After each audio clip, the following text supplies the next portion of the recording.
Hello friends, टीनूस kitchen में तमारुं स्वागत है। आज आपणे भरेलो भींडो बनावीशुं। एना माटे मैं भींडाने धोईने सुधारी लीधो छे अने वच्चेथी कट करी लीधो छे। हवे आपणे एमां भरवा माटे मसालो तैयार करीशुं। तो चलो आपणे मसालो बनाववा माटे आदु, मरचां, लसण अने धाणा भाजी अने लाल मरचुं लई लीधुं छे। हवे आ बधुं आपणे साथे खाणीमां खांडी नाखीशुं। આપણે સાદો ભીંડો બનાવીએ છીએ એટલે આ સાદો મસાલો લીધો છે। આજે આપણે સાદું ભીંડાનું શાક બનાવવાનું છે, ભરેલા ભીંડાનું મસાલાવાળું। તો ચાલો હવે આપણે એને ખાંડી નાખીએ બધું।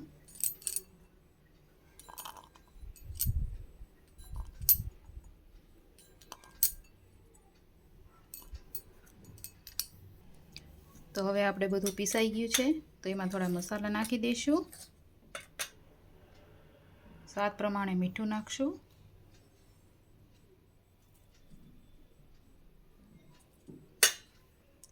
થોડી હળદર,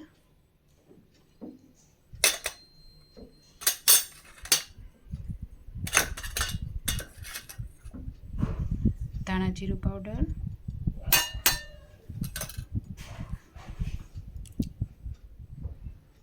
કોથમરી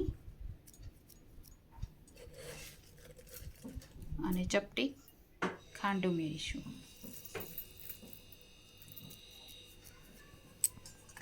થોડો આપણે મસાલો નાખશું સ્વાદ પ્રમાણે, ગરમ મસાલો। હવે એ બધું આપણે મિક્સ કરી દઈશું થોડું તેલ ઉમેરીને।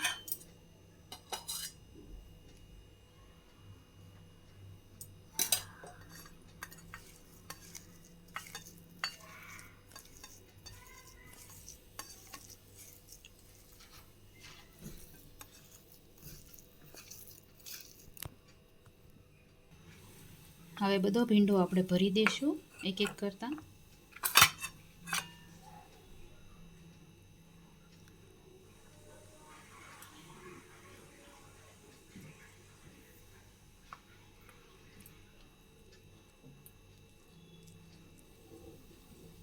બધા ભીંડાને આવી રીતે ભરી લેશું આપણે। તો ચાલો હવે આપણે પેન મૂકી દીધો છે ગરમ અને આપણો ભીંડો ભરાઈ ગયો છે બધો। તો હવે આપણે તેલ ગરમ કરવા મૂકી દઈશું।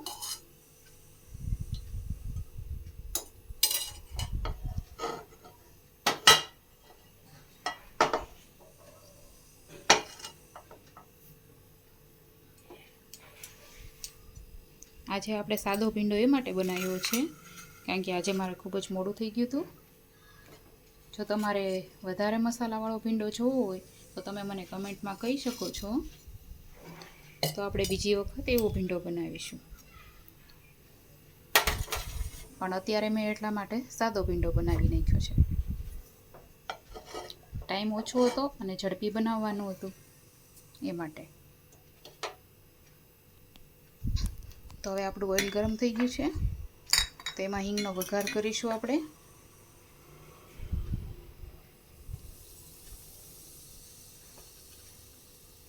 મારા બધા શાકમાં ઝાઝા ભાગે હિંગ વધારે જ હોય છે કારણ કે હિંગ સારી હોય છે શરીર માટે, એટલે હું બધામાં હિંગ વધારે જ નાખું છું।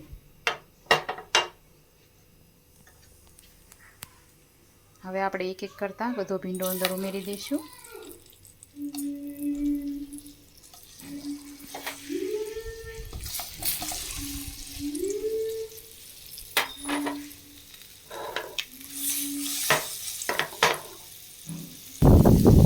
જો મેં બરાબર મિક્સ કરી દીધો છે, હવે આપણે એને ધીમા તાપે ચડવા દઈશું ઢાંકીને,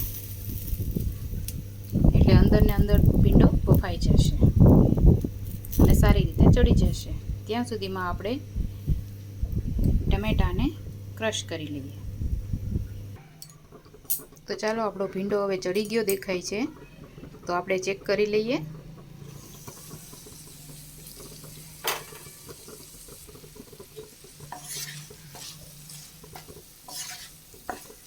જો ચડી ગયો છે ને એકદમ। તો હવે આપણે અંદર એમાં ટમેટાની પ્યુરી નાખી દઈશું।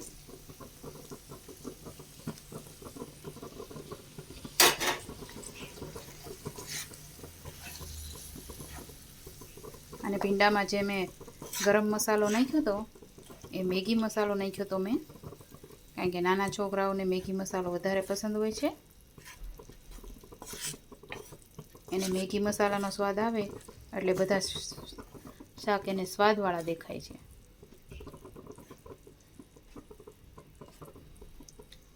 હવે ટમેટાને પણ આપણે થોડી વાર ઢાંકીને ચડવા દઈશું.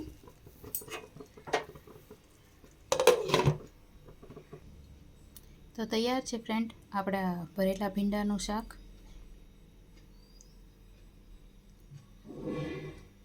જો તમને રેસીપી પસંદ આવી હોય તો લાઈક અને સબસ્ક્રાઈબ કરી દેજો આવી જ અવનવી વાનગી બનાવવા માટે. Bye bye.